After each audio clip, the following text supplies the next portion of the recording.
thanks for taking the time, Ryan, and thanks for joining me today. Just to the people listening and watching this, Ryan Townend is the founder of William Joseph Communications. Do you want to tell us a little bit about what William Joseph Communications does and where you're operating? Yeah, so we are a full service marketing agency and we have 4 offices in Western Canada.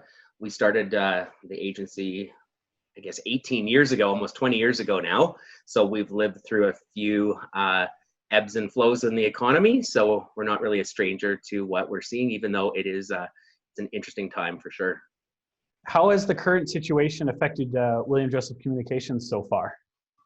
Yeah, so our agency, we've adapted quite quickly to the working from home requirements. We have a really big virtual kind of policy at WJ where if people want to work from home for an afternoon or for a few days to work on a project, they can do that. So when we got news that we all had to stay home for a while, that was an easy transition for us.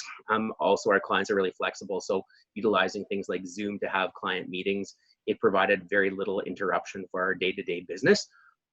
We do miss each other. I think collaboration is the key to success when it comes to creativity and agency life.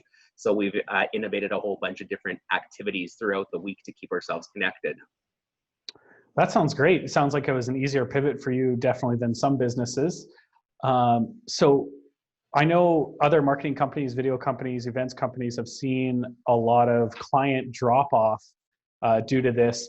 What are your thoughts and what's your advice to business owners on continuing with marketing efforts, especially in times where a lot of businesses are cutting everything that they consider non-essential spending? Yeah, we've seen 3 things happen at William Joseph. So I put our clients into 3 categories. So there's the one category of people that you've just mentioned that have gotten really scared. So when times are tough, their whole idea is let's hunker down, let's stop the spending. And unfortunately, marketing tends to be one of those things. We've seen an uptake in other clients who have said, you know what? We haven't had the time to build that brand, to do that website, to do that video. Now is the time that we actually can devote to building out our marketing assets. And when this is all over, we want to come out stronger, swinging hard. So we've seen an uptake in some clients. We've also seen a surge of crisis communications. So where that is coming from is it's clients that are saying, we don't know how to properly communicate with our audiences today about what's happening. So we really need some expert advice on that. So it's really interesting. It all depends on the mindset and perspective of the business owner or the leadership team as to how they approach marketing. It is definitely proven through research journals and studies from days gone by that companies that invest in marketing in a downturn will definitely see rewards upon brighter days. Their brands will be ready. They'll be fully in action and motion. So that means, again, that when people come back to start purchasing, they're going to be number one in people's minds. So what advice do you have around messaging and what types of messaging businesses should be putting out there, especially in relation to the current economy and landscape? Yeah, it's a great question.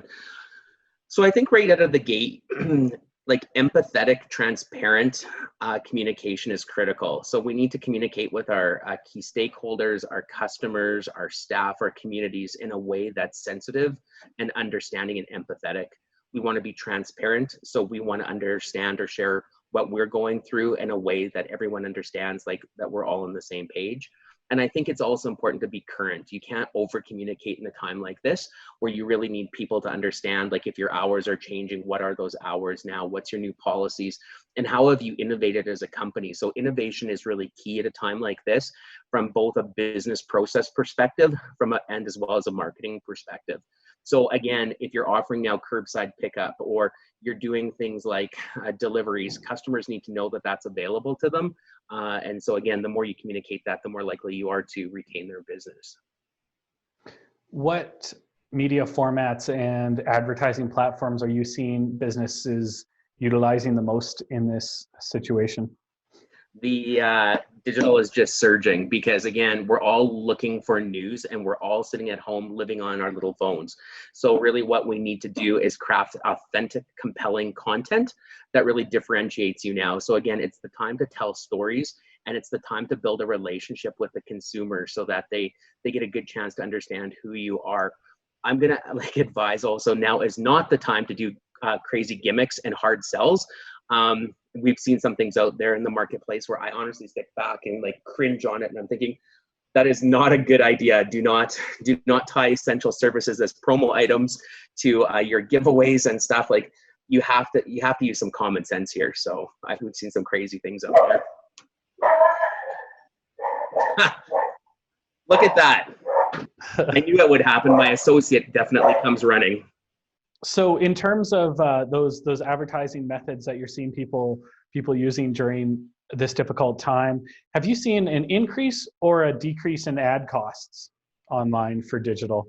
That's a great question. And honestly, it kind of goes both ways again. So it comes back to the spot where some clients will see that if there's less business to be had, now is the time for them to get the business that's out there. So they're actually increasing. Other business owners are just honestly scared and cautious, and they're pulling back. You're obviously well networked. You do Ryan's Roundup monthly. I'm guessing you're not doing that this month. Virtual. What are some advice or some ways that people can continue to build connections and continue to network when we've kind of eliminated the majority of that face-to-face interaction? Yeah, I think that's definitely where social channels are coming into play, where people can communicate online on LinkedIn and create, connections and conversations through posting and through general, messages back and forth. I find that in good times and bad, social media, or LinkedIn, for example, in particular, definitely helps me stay connected. It's always great though to meet people face to face. So I think I'm just using this opportunity to, cultivate more connections and when times get better, we'll put a face to the name. Yeah, that sounds great. So that rolls right into my next question. What advice do you have for people leveraging LinkedIn, not necessarily just in the current environment, but in general, and especially if they're a little bit newer to it? Yeah, I think LinkedIn is a great platform to educate people about what you do, why you do it, who you do it for. I think LinkedIn allows you to showcase both your product and your personality. You have to make sure that you put out content that people find interesting. If you just keep trying to sell yourself or sell your services, people will quickly get tired of that. So really, you have to think of LinkedIn as a platform to build a relationship with your consumer. So for my LinkedIn personally, I use 3 pillars. I educate customers about what we do.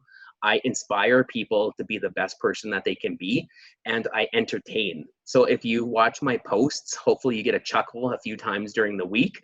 You walk away and go, yeah, that guy knows what he's talking about when it comes to marketing. And I help pick you up because I really appreciate when times are tough and I'm feeling really beaten up as an entrepreneur, and I read something, I'm like, oh, I'm not alone, or that's exactly what I needed to hear today to kind of give me the gusto to go again. So I try to do that for others as well. And then to kind of conclude here, what advice do you have for the business owners that are really struggling right now, that think they might not make it through this? Oh, that's a tough one. I have lots of friends in that situation. I think the thing is it's really hard to tell people, oh, be positive, tomorrow's going to be better, because it's really scary.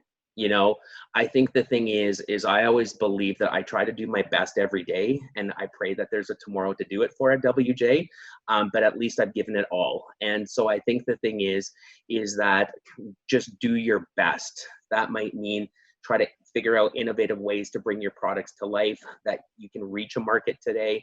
It truly might be just hunkering down and not spending anything to just weather the storm.